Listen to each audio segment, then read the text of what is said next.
Okay, welcome back to Bullish Bitcoin Banter and Bullshit, otherwise known as the 4Bs. I'm Mr. All In. I am joined this evening with a Dr. Evil 10%. So Neverlook is nowhere to be seen. Admittedly, he's been around the last couple of weeks where we haven't, but tonight, complete no show, no commentary, no excuses. He's just absolutely not here. And of course, Mrs. No Show. A no-show, but very busy with new ingredients and new recipes for various forms of trifle. And how's it going, Dr. Evil? All right, I'm just wondering where Sir Neverlook is. There's rumors circulating that he's currently out there buying Ethereum. Oh, that would be very naughty. Yeah, and signing up to a Labour Party. That was me. I did that. Oh, you know what? It's whenever we're on the pod is the actual one time when I look to see what the price is. And I'm gonna look now. I'm gonna be extremely disappointed. Oh yeah. Never mind. Well, it's funny that you're not excited because it's pretty much 70k, isn't it? I think it's just dipped down to 69 or something in pounds. But yeah, this morning it was 67. We've actually had a little pump day, 5% pump day. So, but yeah, we're just batting around in a range, aren't we? We've had a 20-30% dip from all-time highs, and now we're just doing that little 5% up, 5% down type of annoyance, is waiting for the next big step up or step down. But We're going to the winter, aren't we? yeah, well, who knows? Who knows? We don't feel like we've really had the ball one we were expecting. We did get an all-time high, nowhere near what people were thinking, not even the bottom ranges of it. So I still hold hope that the fundamentals haven't changed. Apparently, it's meant to be a big decision in the US. Who knows? We know it's tax season. December tends to be bad, but yeah, I think it's probably a little bit. We probably should actually mention it, the fact that up November, or it was October, wasn't it, and then down November. But we didn't really get in October, and then we didn't really do a podcast in November. And it isn't because the price is down, it's just because we've been really shit with our schedules. But it doesn't look good, the fact that we just disappeared whilst every prediction just went up in flames.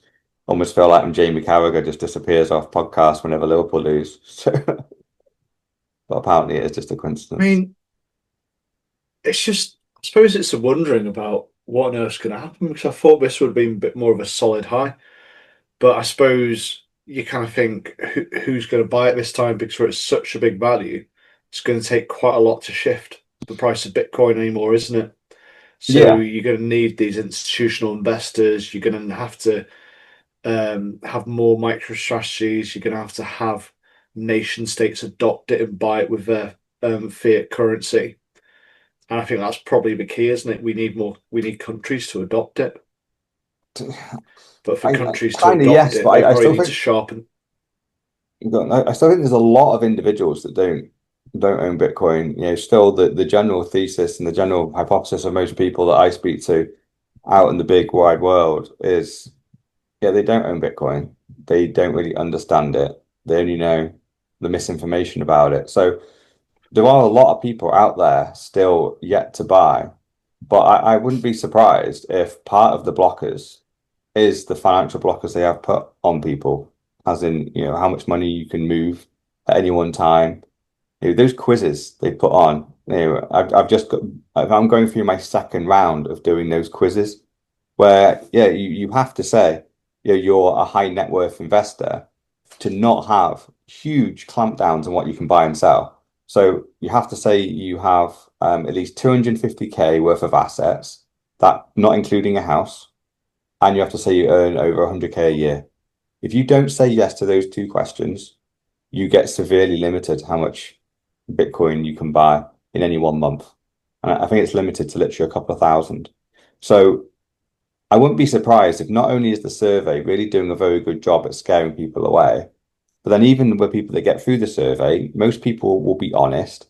they know full well 99% of people do not earn over 100K and have 250K of liquid assets. That's Is that what the marks are? yeah. 'Cause I've literally just done one. It wasn't today, it was yesterday. Yeah, but So how do you know it's 100 and 250? because that's well, they're the limits. They always ask those, and it reminded me that they are the limits that the regulation says. The definition of a So it's funny, high net worth investor. you can't buy any Bitcoin, which, you know, no matter if it goes up and down, you're still going to have the amount of sats which you've purchased. Whereas you could bet a couple of grand on a gambling website, no questions asked. Yeah, you walk That into a is quite an casino. insane thing to think.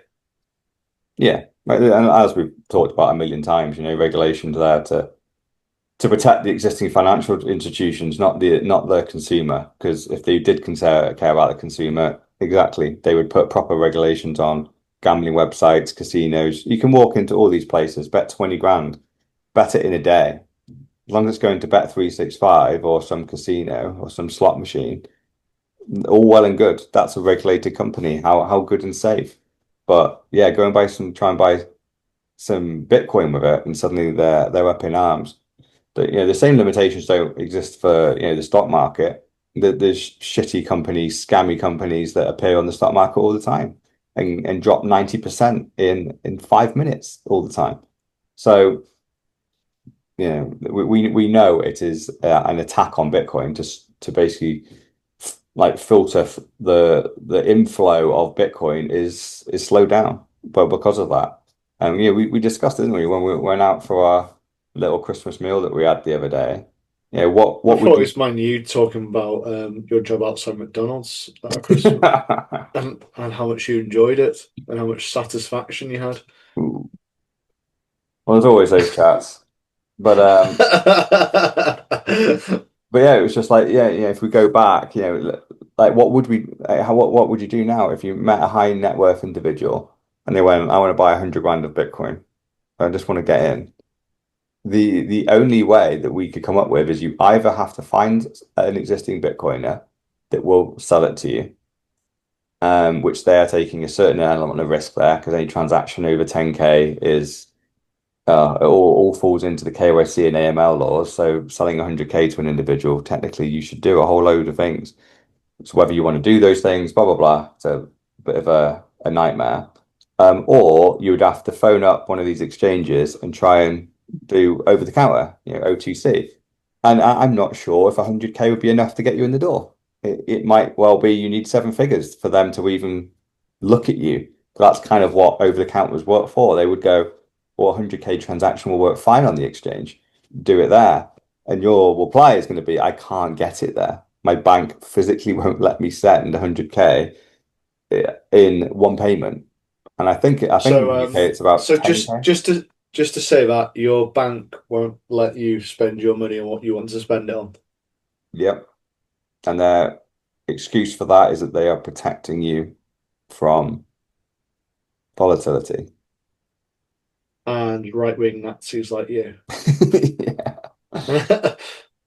Yeah, so it's worrying though, isn't it? So this could be an explanation for it, right? There could be some people trying to get in, and sometimes how like you want to lump in, but then you're almost being it's forced DCA, but DCA that's it's such a low amount that isn't even interesting, and then maybe the price goes down. You go, oh, maybe I haven't got my conviction. Who knows how this is all playing out? I would love to be sat behind, be a fly on the wall as some of these people are trying to sign up for their first bit of Bitcoin and being hit with all these new scary regulations of limits on how much you can deposit. If you ask why, it will just terrify you. All the explanations as to why they're limiting you are just terrifying. And then you finally get through all that, and then you get this questionnaire that you then need to get right. If you get anything, if you get there's certain questions in there. If you get wrong, you get your account frozen completely because it just means you don't know what you're investing in. I got asked when I remember one of them. I got one of the questions wrong first time round because it's about shit coins. And it's like I've got no intention on buying shit coins off Mm, Coinbase. I think I had to message you, or we did it when we were on this actually, because I had no idea on mm. some risks. I was just like, I've no intention on buying any shit coins, so therefore I don't know the answer to this. It's something about DeFi or Yeah, I think it's something. like staking or something, wasn't it? Yeah. Yeah, and you're just like, well, that isn't what I'm purchasing. It's like going, oh yeah, I want to buy some shares. Well, please tell me about leverage, and it's just like I just want to buy some Nvidia shares. Yeah. Exactly. Yeah. None of this exists on, a stockbroker's site, does it? None of this exists at the casino.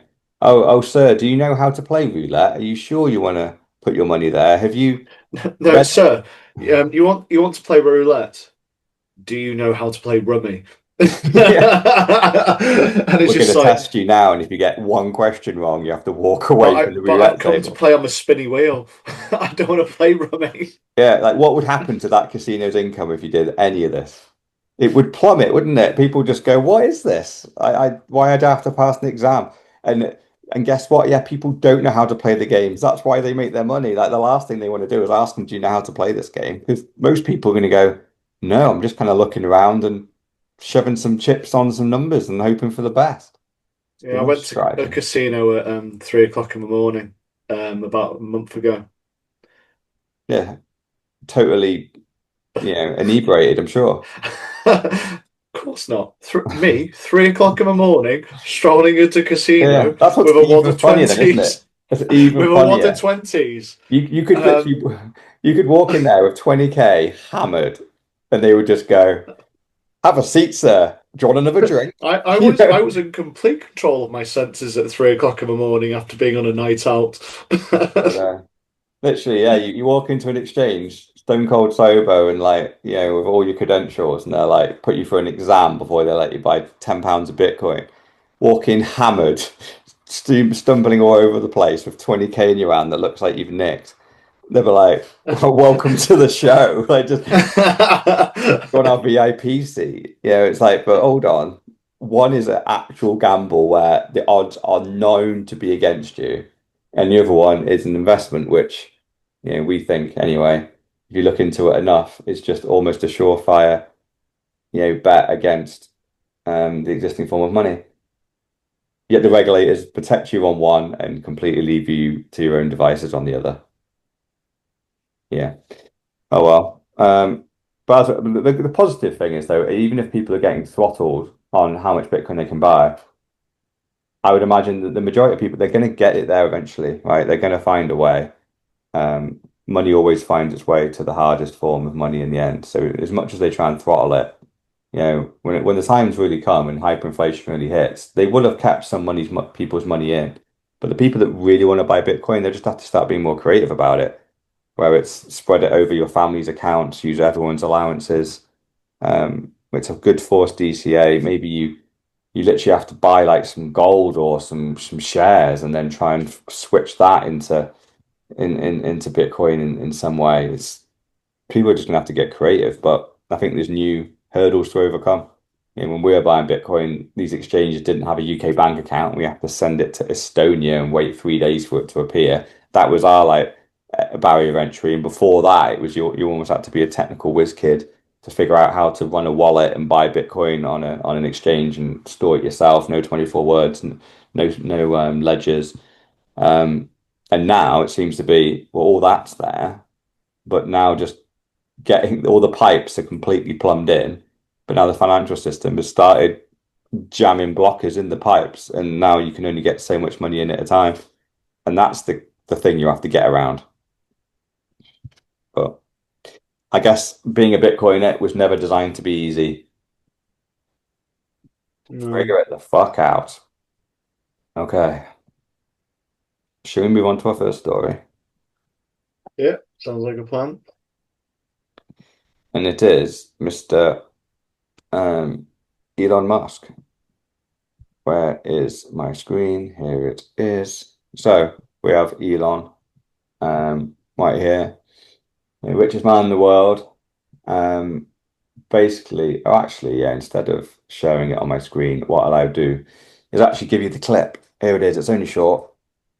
There's still some fundamental currencies, if you will, that are physics based. So energy energy is the true currency. This is why I said Bitcoin is based on energy. You can't legislate energy. You can't just, pass a law and suddenly have a lot of energy. It's very difficult to generate energy, or especially to harness energy in a useful way to do useful work. So I think that probably we won't have money, and probably we'll just have energy, power generation as the de facto currency. So there we are. Elon, something surprisingly similar to Saylor, I think. Comparing, basically saying that the only currency that matters is one based on energy. And then straight away he goes, and Bitcoin is based on energy, which was an interesting little thing. It doesn't need to mention that, but then just goes on to say it's because, again, we talk about regulators. You can't regulate just more energy. You can regulate more money, or more currency if it's fiat and it's just pounds or dollars or euros or whatever it might be, or whether you want control over a country. You can just regulate these things, but you can't regulate energy, and specifically you can't regulate Bitcoin by going, let's just create another 10 million Bitcoin and give it to me. But then his ending does kind of undo it a little bit, because Elon's thesis is actually that we won't have money in the future. Money will just go, and energy will be, literally kind of electricity will just be the currency, and just how much electricity you own is your That wealth. sounds like a bit of a socialist. It Well, sounds yeah. like he hasn't really thought this through. Oh, I'd love Elon to be here and go, oh, I haven't thought it through, have I? Dot 3 4, like smartest and richest man on the planet, probably. It's like, I've got a feeling I have. But I actually do think he has mentioned that he's a bit of a socialist, because he does believe in the what is it, universal credit thing. He believes there should be just UBIs. Yeah, UBI, that's it. You need that helicopter money, bro. I know that's the thing. It's weird, isn't it? Because you'd have thought that someone like him, who works as hard as he does for what he's got, to kind of go, oh yeah, but there's loads of people that just need handouts. And as we know, all that does is increase the value of the things that they want proportionally up by how much you give them. So And also doesn't actually it make them takes richer. away the incentive to try and do better. So you Yeah. basically end up in a massive doom loop, Yeah, and which is where the UK is at the moment, which is great.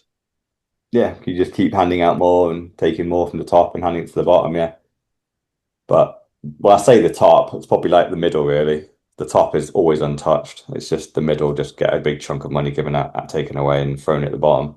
And they pretend it's the rich that got taxed there, and you go, it fucking wasn't. It was me. And there's a lot of people well above me, and then you go, and who got it again? It's like, oh right, that's like the people that weren't trying in the first place. But yeah, it's interesting that at least that you mentioned Bitcoin in that he was obviously talking about what the future of currency is, and he mentioned Bitcoin. He alluded to it. Oh, Bitcoin probably won't be around then. The money won't be. But he did admit that Bitcoin is based on energy, and energy is the only he loves physics-based kind of projects, like based on first principles. And that's why I think a lot of people like Bitcoin, because it is just first principles. It's just proof of work, energy, miners, hash power, and Scarcity. yeah. And it's all the other coins are proof of stake now. There's no proof of work. So they have moved away from energy and just come down to, well, how much. Basically it's a shares thing again. And one share counts for one vote, and you can basically vote now. So it's you just into some form of democracy, if you can call it that, but it's not a democracy when a couple of people own 70 to 80% of the votes. Everyone else is and everything's about pre-mining. Yeah, exactly. And they got the votes because when they started the system, they're like, well, I'm having 70% of the votes, and I'll let everyone else fight over the final 30%. It sounds quite strange, like current political families. I know. And also these big banking dynasties. Really strange of that. But, you Mm. know, of course it's the right way. Sweet. Let's get on, move on. God, my God. I think these things are all dead now, but Jesus, Bitcoin Treasury treasury companies. companies.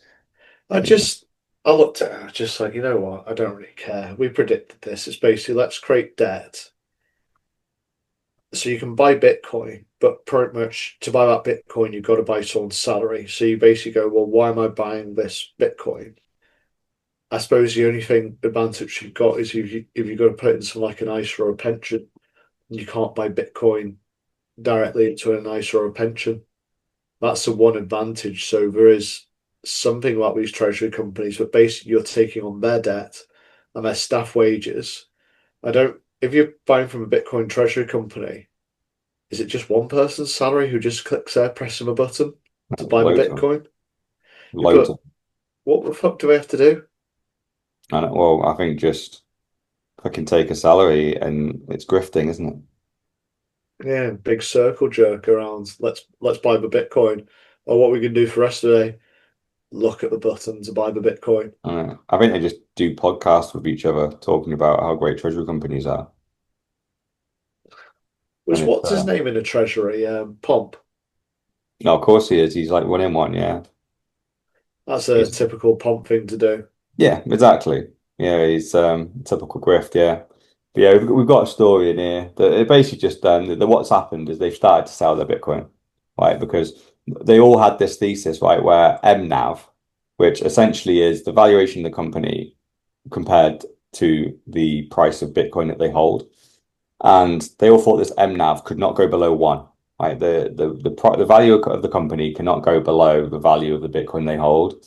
And it started happening and the MNAV of all these treasury companies started to plummet. Well, is that because they've got a big fucking mountain of debt as well? So pretty much they're probably, they've probably got say 10 million of Bitcoin, but they've also got 10 million of debt. To a certain extent, it's just the fact that just because you hold, 10 million of Bitcoin does not mean you list your company that the share price is going to stay exactly at 10 million. That isn't how shares work. Shares will work based on how many buyers are there, how many sellers are there. They don't care how It's a much Bitcoin you it's a, have. it's a So, popularity contest. yeah, and guess who? Just as we were talking about there about pre-mines and shitcoins, it's exactly what a company is as well, right? You have a shit ton of shares and then you put it public. So you pre-mine 100% of the shares and give it to yourself and whoever else found the company with you. But then when you list, you basically take a chunk of that and you list that and allow others to buy it. But then what was happening is as they were taking that chunk off and going, right, the market can buy this, their existing holders just wanted to dump. They wanted to get out because they basically wanted to sell they got gifted these shares out of nothing.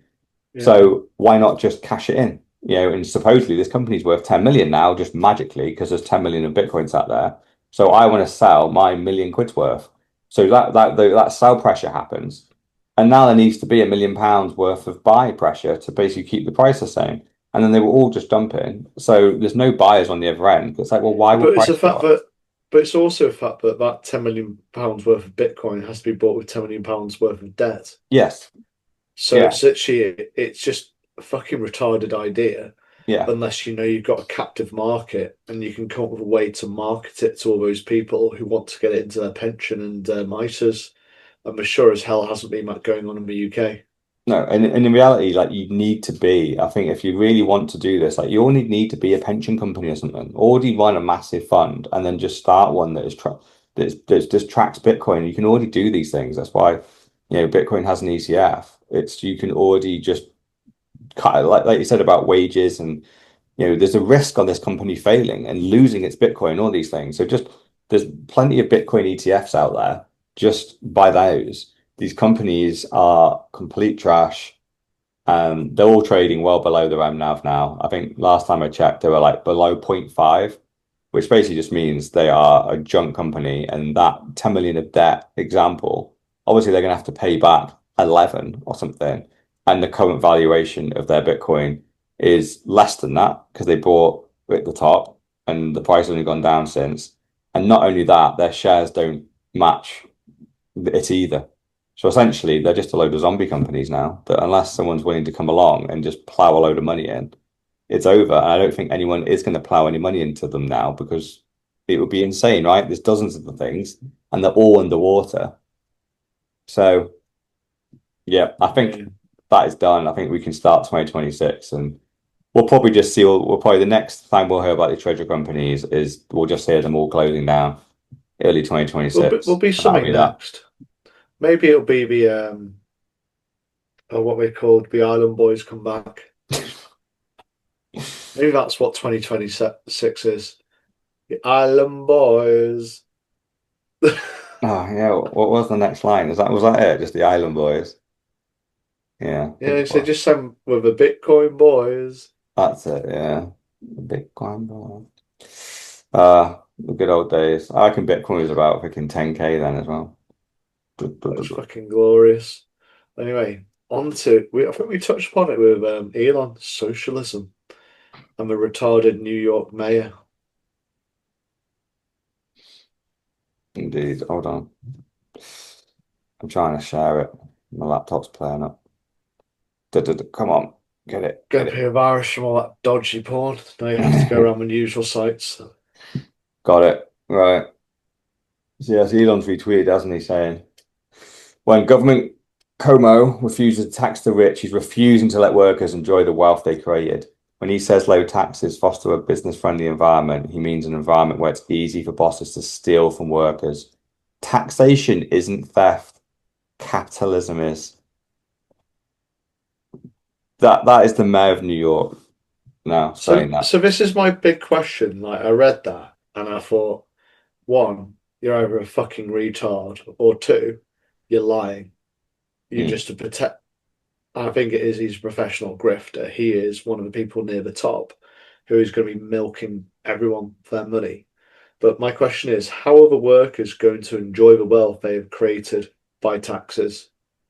So that tax, that goes up to the state or the country, wherever you live, and then it gets sloshed around all these projects which you don't want them to spend on, it gets sloshed around all the bureaucracy, it gets sloshed around all the consultancy companies, then a little bit comes down into the services which you've paid for. So like in the UK, the NHS, teaching, council tax, but really 78% of that has gone to fuck knows what, which you can't even account for. So you tax people more like he's trying to claim. Where's the money going and how are you enjoying it? I mean, we've had extra taxes like my council tax. So anyone outside the UK, I basically paid for roads, police, schools, and anything local. Went up by 10%. The year before it went up by 9 point something percent. I didn't get any further services. They cut teachers at my kids' school. They don't fill in the potholes. So please tell me where those extra taxes which I'm paying are going. In reality, it's just inflation, isn't it? Well, that's inflation, but with what he's claiming, they're gonna let the workers enjoy more. It's not going to go to workers. Don't be so fucking ridiculous. The people at the top are going to get paid themselves more, live in great houses, eat their caviar, whilst you're struggling to make ends meet.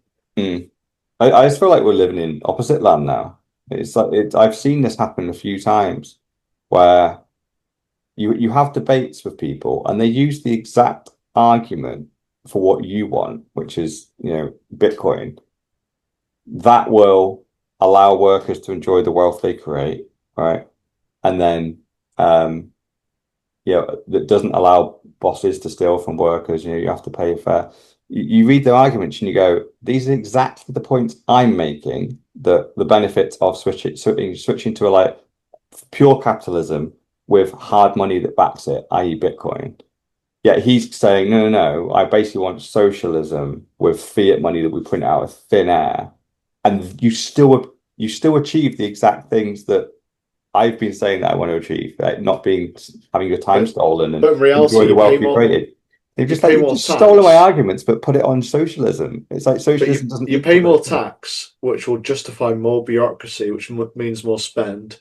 You end up with people getting total power and abusing total power. and history says that this happens every time. It doesn't Yeah. just happen once or twice, every time this happens. Yeah. So I just kind of go, I don't get it. And I think a couple of people said to me, capitalism's failed. I think the last person who said that to me, I called them a fucking retard, and they're about the same age as me. So imagine being called a fucking retard at the age of 40. To be fair, I still think a lot of people do think we live in capitalism now, just as I think a lot of people think we live in a democracy now. And in my mind, we don't. We live in crony capitalism, which I would and we argue live that in largely a dictatorship. we're somewhere between socialism and capitalism. Like you think of NHS benefits, all those kind of things. Those are not something which belongs to capitalism, and also the fact that they bail out banks. There are companies which have built regulatory moats with the government, so like banks, which is Yeah, well but that's cronyism. the point, isn't it? It's like how have they managed to do that? It's through the cronyism at the top. Yeah, So but when it's you have a literally corrupt top that controls everything, and then they go, "Oh no, capitalism exists down below," it can't be because there are basic barriers, moats, regulatory pressures, high blah blah blah, taxes. where the people that are in the know get the nod, and the people that aren't get pushed back. So there's a glass ceiling for everybody else to go. You can only kind of go so high, and I think if you hit that enough times, there's a bit of a process that you have to go through where they pretty much go, like, you're going to stay quiet and become one of us, or do we need to kick you back down? So that then a couple of people might get through that, but only if they agree to basically just keep this grift going, which is let's just pretend that, and that's why, what's your view? Do you think we live in a democracy? Do you think your vote counts? No, but well, the thing is, I think you do get to vote the party in based upon the popular vote. But I think the people who are in power are always owned or corrupted, and if Hmm. they aren't owned, then they soon are. They'll Yeah. always get something on them. It doesn't matter what. And it's funny, they always end up singing the same song Or as all the fired other very quickly. administrators. The Yeah, they one start. person that I think they made a massive mistake by, and it completely passed me by at the moment, but Liz Truss, whose reputation, if you mention her in most circles, is dirt, right? Known as the worst, like But the thing prime, is, you look prime at minister her 2 days. on the bond prices, the bond interest. She's actually better performing than Labour by an absolute mile now. But it's Yeah. not mentioned. Well, there you go. And now she's doing the podcast circuit now, and I'm listening to her. She sounds like me. She isn't outright calling it out for what it is. It's corrupt. Nobody's making any decisions. It's the money's being This spent is in what I've places. started saying to people. Is Like she's she's starting to look, actually talking sense. So it's no wonder the average person thinks she's evil because they but need she's to starting to rubbish her look competent, reputation. wasn't she?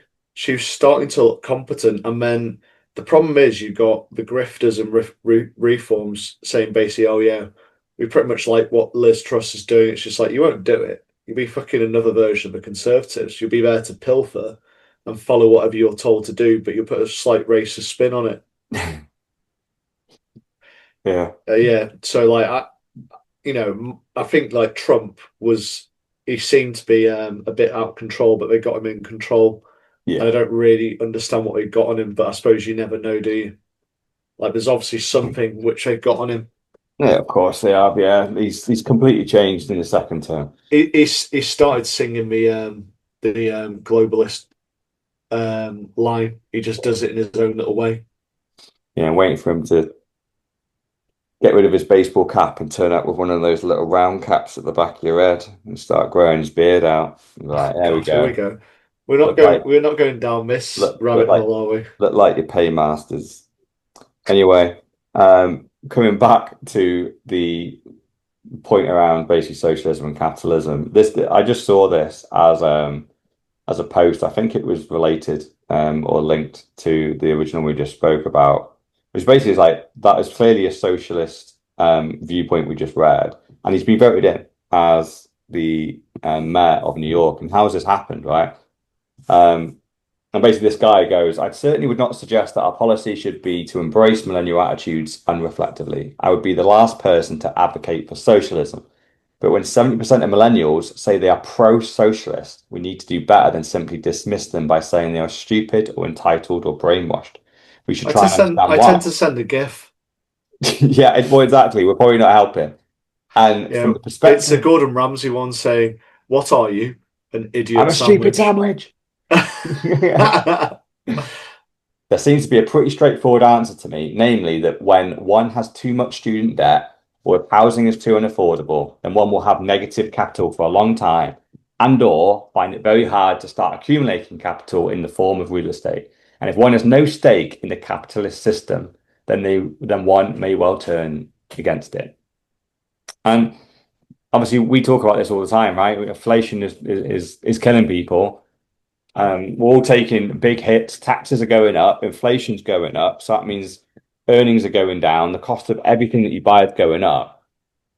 And as we know, you're born basically a socialist and you end up dying a capitalist, right? Because when you're young, you've got nothing. You see everybody else walking around, driving nice cars, living in big houses, and you're 20, 30 years away from even having the opportunity to have earned that money. So when you're young, you kind of go, fucking share it out. It's not fair because you would do better in that deal. But then you turn 40 or 50, suddenly now you've earned a lot of things in 20 years worth of work. And now someone goes, want to share it out? And you're like, fuck no, I ain't sharing it out to all the kids that have just graduated and haven't contributed anything. So it's always been this way. But I think there's more reason to be socialist if you're 18 years old than ever. Because if I was an 18-year-old at the moment being born into just the average family, basically the one that is in debt and the one that you're going to earn like 30 to 40K a year for the rest of your life, there's no hope. You will never own a home. You'll never have a nice car. You'll never go on nice holidays. That kind of sucks, doesn't it? So when you're faced with that future, you go, well, fuck it. I'm going to press the button that blows everything up because my path at the moment looks so shit. I'll press the button, blow it up, and see what happens. Like, well, how much worse could it be for me? Yeah, I think it's that line at the end, and if no one has a stake in capitalist system, then one may turn against it. So yeah, I do understand, but as I say to anyone who expresses this viewpoint, apart from calling him a retard, is you want to fix government with more government, don't you?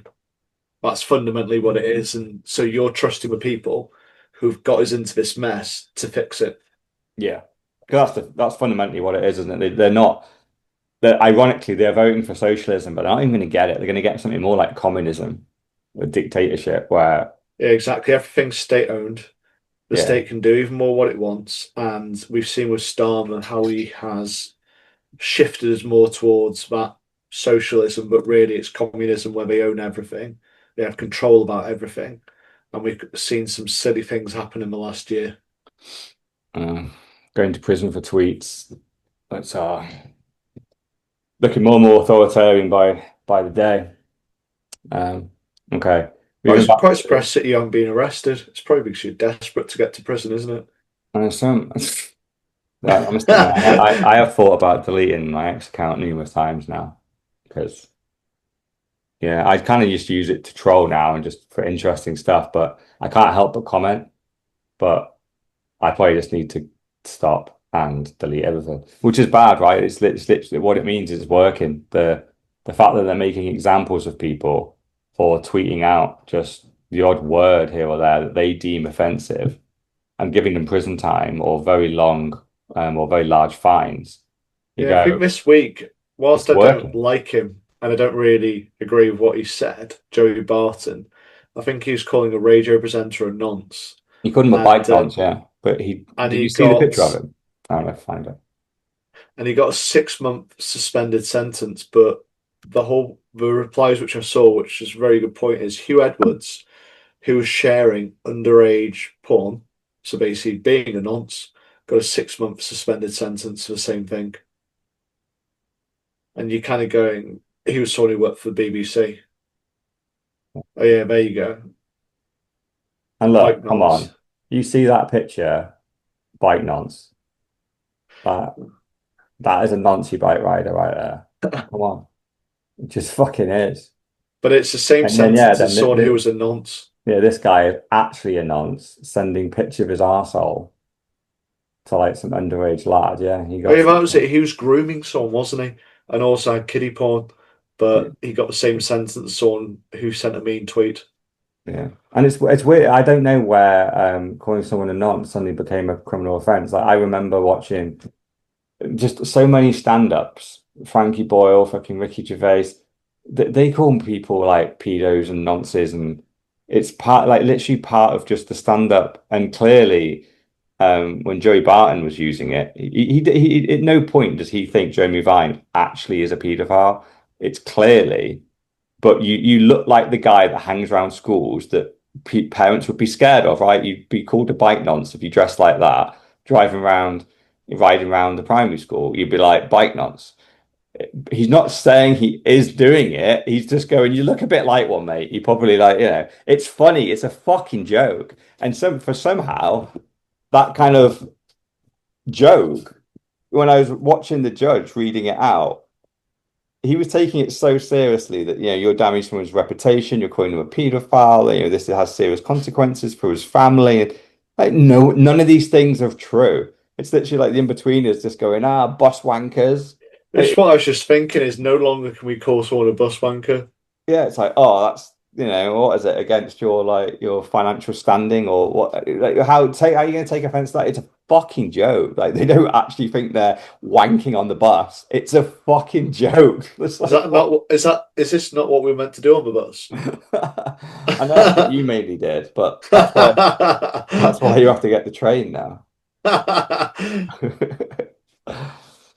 But oh man, yeah. Taking you on a complete and utter deviation. So do you want to get back on the agenda because I think the next one's a bit more of a sensible story. There you go on. Do you want to? Yeah. So this is Square. What have I got? Oh, sorry, I've closed one down. Sorry. Go on. I'll get it. There it is. So this is really interesting one because it opens up Bitcoin payments worldwide, doesn't it? So you kind of think Square are one of the big players. You've got a few payment systems which are very, very big. And this is pretty much going, yeah, we'll accept Bitcoin. So it's kind of what we were talking about at the start of the show, is about the adoption, how you can open more avenues. Because obviously we've got an issue with regulations, especially in places like the UK. But this is well, actually, we could just pay someone in Bitcoin. So this is how you circumvent it because all the Bitcoin's flowing in the public. You go, well, for my plumbing, I'm going to pay in Bitcoin. Or for this like little knick-knack which I'm buying from your shop, which is probably shit, I'm going to pay in Bitcoin. Well, sats. Yeah. I like the tweet because he's like, I don't remember the last time I was this excited. This is huge. And that was on November 3rd. It's now December 9th at the time of recording, and yeah, nothing happened. But who knows? Who knows? It might take a bit of time for people to want to pay in Bitcoin on a Square terminal because obviously you need to be all set up for it, don't you? How many people are walking around with a Bitcoin wallet that has money on it that they want to spend, right?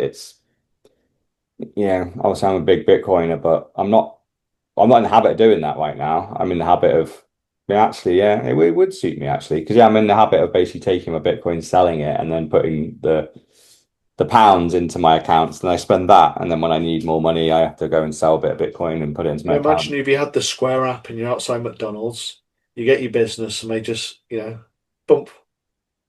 Just I've got a little microchip on my right butt cheek. It'll be on the back of your head.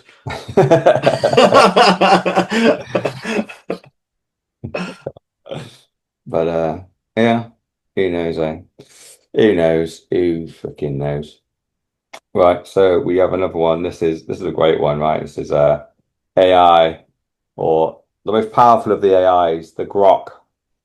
And here's someone basically saying, explain to a coiner in terms of an average 10-year-old that Bitcoin scarcity is a fallacy by sheer virtue of the fact that it's a human construct. Which I love that question, and no part of it makes sense. But fair play to Grok, comes back, just offers the complete smackdown. Bitcoin scarcity isn't a fallacy. It's like promising only 21 million special toys can ever be made and baking that promise into unbreakable computer code that millions of people guard worldwide. Humans made the rules, sure, but changing them needs almost everyone to agree, which is tougher than herding cats.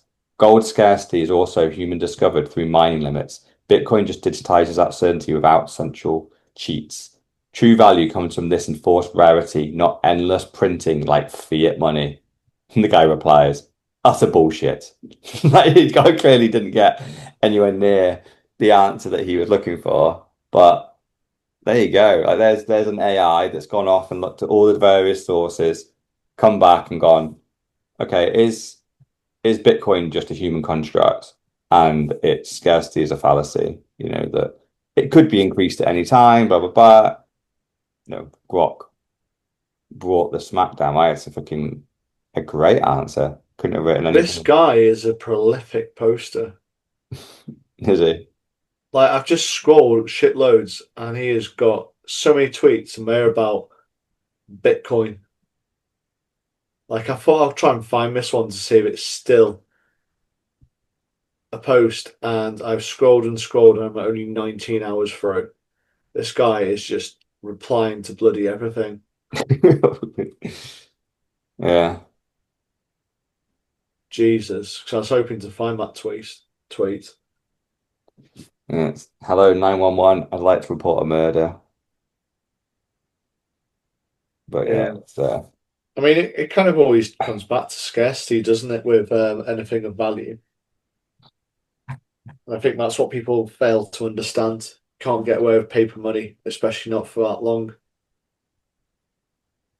yeah, it's But you could have your F. how many are there? Nobody knows, but there's more today than there was yesterday. Here we are. I think our last story here is I think I stumbled across your old Reddit account where I'm pretty sure this is against company policy, but you were offering out free blowjobs. We know the minimum is a Happy Meal. Can't go below that. But here we are. Here's someone that has since deleted their account 11 years ago. On December 11th, 2013, this was posted. So a little bit over 11 years ago now from the screenshot. But they're basically going that if Bitcoin's worth 100K at some point, then I'll give you a blowjob. There's no way it's going to 100x, which so it means clearly Bitcoin was around $1,000 when this happened. And he's just like, nah, he thought he might be able to see 10K, but no way 100K. And if any of that happens, come back and claim your free blowjob.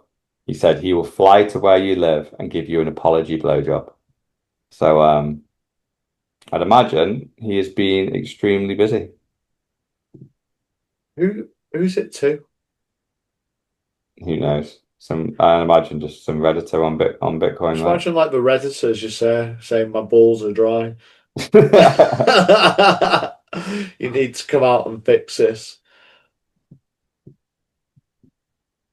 It's funny what people will say, and it's just like kind of going, "Oh shit, I've been caught out," isn't it? It's like people who insist it's a Beanie Baby, it's tulips, and it's just like I think those theories have been disproven a long time ago, but they still say them, Hmm. and yet it's just like you've been saying this since it was 1K. Now we're currently at what 69K, but they're still claiming. Hmm. Weirdly, the last argument I saw when someone said they mentioned the tulips thing, and they went, but Bitcoin's even worse because it keeps recovering and then stealing more money each time. And you go, what are you talking about? Like, at least you've evolved your argument, but the fact that it keeps coming back, if it was a Ponzi or an out-and-out scam, it's like the scam is revealed, right? And also one of the great questions to ask when people say it's a Ponzi or it's tulips, there needs to be someone running it. So who is running the Bitcoin Ponzi? It's a great question to ask because you need a central point, right? If this is an orchestrated scam and Ponzi, then who's running it? And is it Satoshi? Because he hasn't done anything in Bitcoin for about 15 years now. So how is he running this? How did he make me buy it? Satoshi was long gone before I bought a single sat. So how did he manipulate me? You know, it's like where's the grift here? Like it doesn't hold up. And all the famous Ponzi's, there's a figurehead, and that person is out there telling everybody it's fine, and you're all making money. Trust me, bro. Who's doing that in Bitcoin? Give us some names, and then maybe you're getting closer to proving it's a Ponzi. But until you do that, shut the fuck up. Sweet, way to go. What's the final 25 minutes of the game? Yeah, we'll see if Liverpool are terrible as usual, but they haven't conceded, so it's positives. Up only for me. Liverpool win the league. Bitcoin 100K. Let's go. Bitcoin 100K. We need it to be more than that. By Christmas. I want 200K. By Christmas. Yeah. Well, we'll see if you've been a good boy and what Santa comes and puts in your sack. Let's get out of here. Au revoir.